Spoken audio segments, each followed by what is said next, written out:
All right, the rankings came out, the new rankings for light heavyweight. And let's stare at the rankings real fast. Let's break them down. Okay, number one, you have Dom Reyes.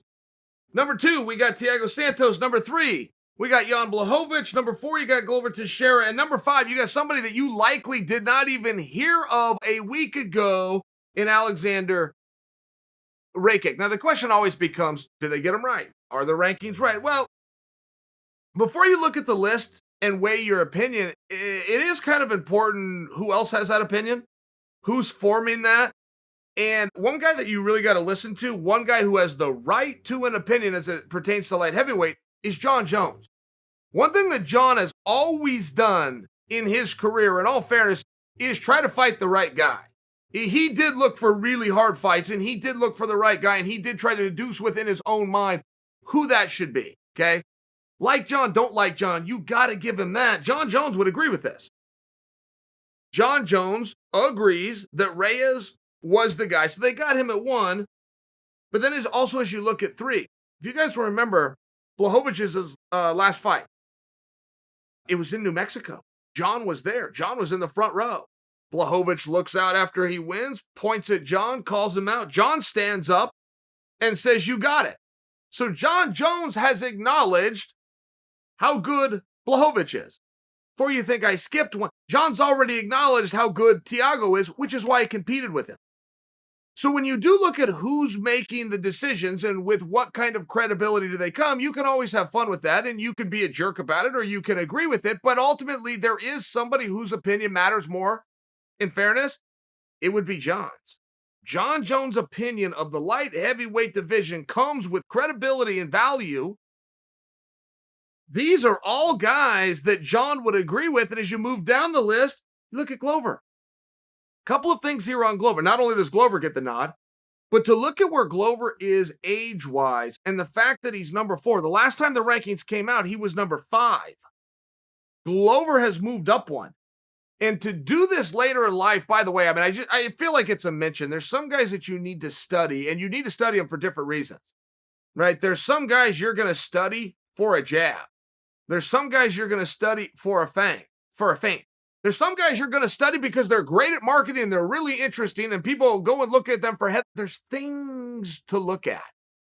When you come to Glover, you are going to want to identify how somebody is 40 years old. Oh, and by the way, has moved up in the rankings.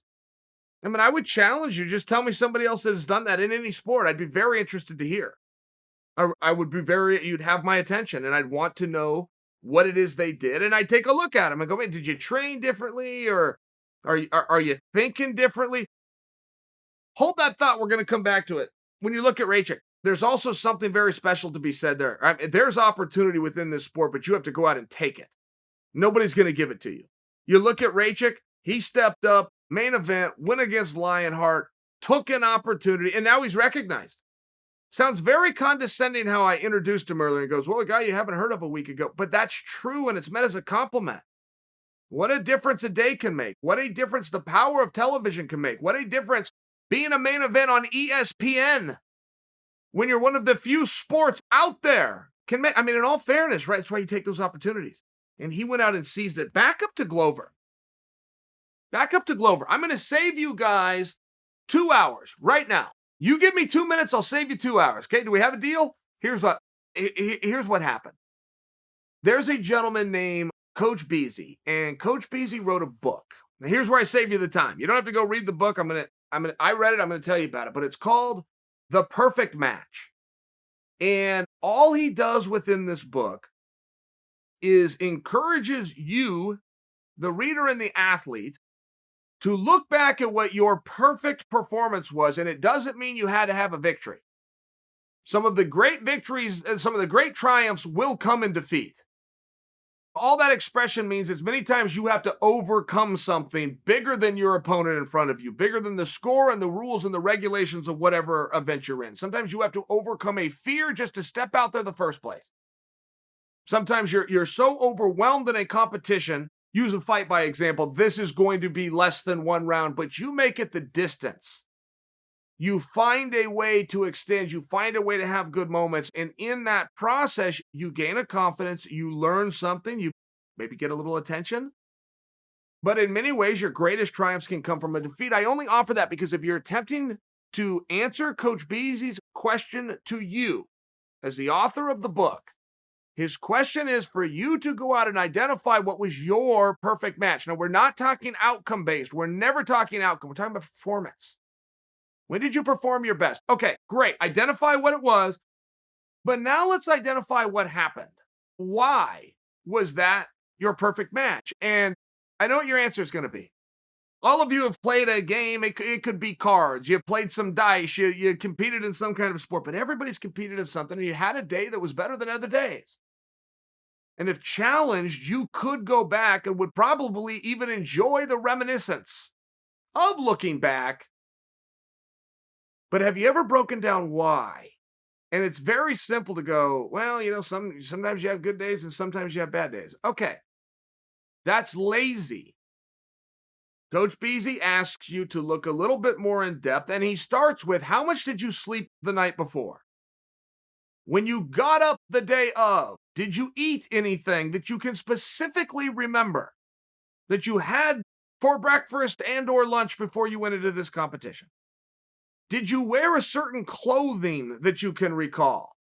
Do you remember speaking to anybody? And if so, what was said? Did you hear any specific music that day? What about that day can you trace back, starting with the night before and that night's sleep, that you can remember, you can write down, and then you can go duplicate? And this is not superstition.